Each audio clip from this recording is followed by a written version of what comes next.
Hey, Steve Riley, welcome to this episode of Great Practice, Great Life. And today we're going to continue on the almost crazy heresy conversation of how to have non-lawyers do initial appointments and why it's so impactful. So today I've asked one of my friends who's also an adjunct practice advisor, has really pioneered this inside her law firm, which is the Legacy Elder Law Center, and the managing attorney is Rory Clark. And today we have Elizabeth Clark. So Liz, you go by Liz, so people will hear me call you Liz. So welcome to the podcast. Thanks for being here today. Oh, thank you for having me. So I want to talk a little bit before we talk about the role that you play inside the law firm. I want to talk just for a minute about your law firm. Where are you guys located? What do you do? Who do you deal with? So people who are listening can have a sense of the practice area. And then I want to talk about your adventure joining the firm, if that makes sense. So talk to me about the practice for a few minutes. Okay, well, so the practice is the Legacy Elder Law Center, where he's been practicing elder law for, I think, close to 15 years now. Okay. We help our clients through elder law create plans that will possibly help them utilize the ABD long-term care benefits. We do regular estate planning as well. We also do supplemental needs trust. We provide guidance and submit applications for VA aid and attendance, guardianships, and we also have a litigation side to help with litigation. We don't do medical malpractice or family law. And the last year or so, we've listened to our clients because we have a balance, or not a balance, but a mix of clients. We have people who are coming in for their elderly parents, or who have an individual in their family with special needs, or we actually have elderly clients. And as they transition, as they go through this continuum of life, they find that they need care, they need assistance. Maybe not so much with having care providers come in the home, but somebody to fix the roof, or to do grocery shopping, or to have parents in Virginia, but the child is living in Oregon, and they want somebody to go in and do a wellness check on mom and dad, once a month, every other week. And so we have created a new adjunct to our firm called GuideWise to help make a more holistic, comprehensive approach to caring for our clients, aside from the legal aspect. So here you are, new to the firm, and as you said, the bright, shiny face. How did you end up being trained in your titles, client services director? How did you end up being trained from a legal assistant, or not even a legal assistant, personal assistant to managing attorney, to the person that does all the intake, and by the way, doing it brilliantly? How did this happen? How did this play out? Oh, golly. Well, one of Rory's mantras is he expects his team members, his staff, to speak truth to power. And Rory stands a whopping 6 feet 9 inches tall. So sometimes it's very difficult to speak truth to power when you have this huge man towering over you. He's a big man. Yes, he is. But I'm never one to shy away from voicing my opinion. No, you're not. That's why I like you. Okay. But so I was Rory's assistant for about a year before, and he actually we started going to Atticus together because in his mind, he thought I would be best suited as a team leader under the Atticus model. But as our work skills developed over that first year, I think, well, he saw something in me that I didn't see in myself.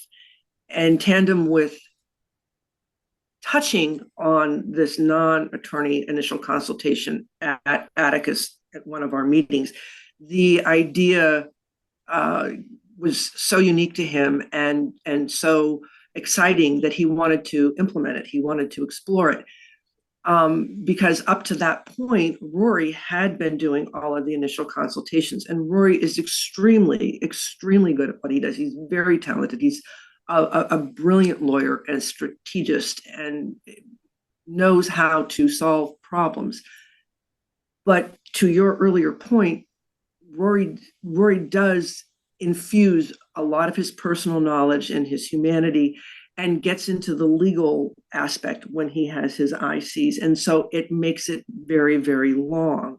And as a result, his days were just spent meeting with clients in what should have been a 1 hour meeting would very often turn into a 2.5, 3 hour consultation. And he wanted to do it better. He wanted to do it more efficiently. And as I said, he saw something in me that I didn't see in myself. You go to a law firm and you have the attorneys, you have the paralegals with a presumed sense of competency. And so he wanted to train me to have an element of competency. And for about a year, I started sitting in on these initial consultations to hear him go through the process. And he had developed up to that point, a process by which discussing with the prospective clients what their goals were, what their objectives were, talking with them about our process and how we get a client from point A to point Z. And after about a year, 10 months, a year, he said, okay, you're flying solo. And I was absolutely petrified. Right. Absolutely petrified, because I am not a lawyer. I'm not even a legal assistant. I am not even a paralegal. And I cannot dispense legal advice, So I had to be very clear and very succinct and staying within the guidelines, the flow of the consultation. And the consultations, procuring new clients, is the bread and butter of the firm, truly. Our fees are not inconsequential. And so, to convince someone that, they're spending several thousands of dollars, In your case, tens of thousands. Takes a little bit of work. Yeah, in your case, tens of thousands in some of the cases, right? But the thing that I want to make you said, and I want to point out to listeners, is process. Inside the initial consultation is a process. And if a lawyer's done the initial consultation, X many times a week, let's say 10 times a week, 5 times a week for 10 years, they don't see it anymore. It's just what they do. They go into autopilot, right? They go into autopilot. So the first thing that we usually have to do when someone starts to learn this process is we have to unbundle the process that the lawyer's currently doing. How did you do that with Rory? How did you unbundle it? How did you start to study what he was doing? What did you notice? What did you pay attention to? The process starts really with one of two things. We have, in years past, that not so much this year, but we have done many, many, many dinner seminars. Okay, perfect. And that is where Rory would get up there and quote unquote hawk his wares, where he would talk about the firm. He would talk about his journey. He would talk about, in this dinner seminar or in our webinar, how we help our clients secure aid and attendance benefits, how we help them secure the ABD long-term care benefits, how we create an estate plan for people who are being proactive, who are people who are in a reactive mode because they're in a crisis situation. And so we start off by indoctrinating them, if you will, or educating them, if you will, with either the webinar or the dinner seminar. The next step in that process is we have them complete what we call a right fit meeting packet. Perfect. Where, so I'm going to interrupt you real quick. So if you're following along, with Liz and you're trying to pay attention to what she's doing, the first stage is a pre-education process. So I don't care what type of practice you're doing. And in this case, Rory was doing a classic dinner seminar in the estate planning or family law or elder law field, that would be considered a retail prospect workshop. So you can do that for pretty much anyone. Financial planners do it all the time. So it's a pre-education process. And you guys also moved online with your pre-education process as well, right? That is correct. Because not Yeah. everybody comes to the dinner seminars, but they're Yeah. maybe referred to us. And so we send them the link to the webinar.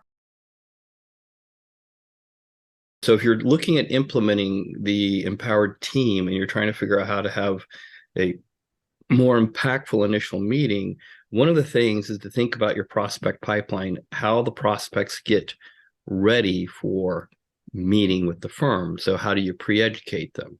And usually there's three issues, right? Trust. Do they trust you? Right. Two, do they understand exactly what it is you do? Mm-hmm. And the dinner seminars kind of did that, and the pre-education did that. Yes. And then the third thing is really, is this right for me? And that's the right fit packet. So talk to me a little bit about the right fit process or the right fit packet, because I'm just unbundling the process so a listener can listen to it and understand how you guys apply this process in your practice. So talk to me a little bit more about that.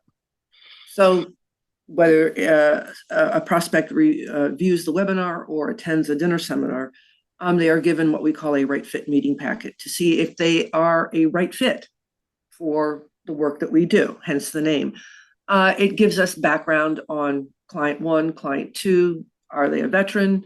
We ask, who has a challenge or not.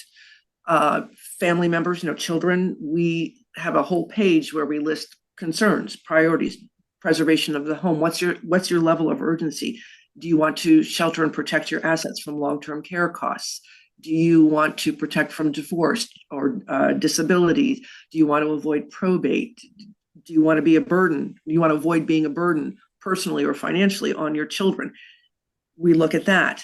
We get an overview because people can be very skittish about giving.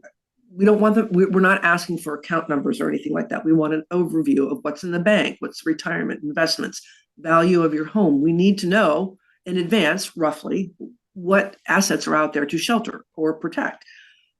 Depending on the age of the client, we're looking at retirement income or potential retirement income. We need to know the debt. Okay, we need to know if they've made any gifts. We need to know if they have estate planning documents and when they were done. Do they have long-term care insurance? Because that's a very icy slope these days. And so Rory and I, before every consultation, review that, because then Rory then fills out a sheet, checks all the boxes on the level of planning that he is recommending. Okay. So that's great. Go ahead. Sorry.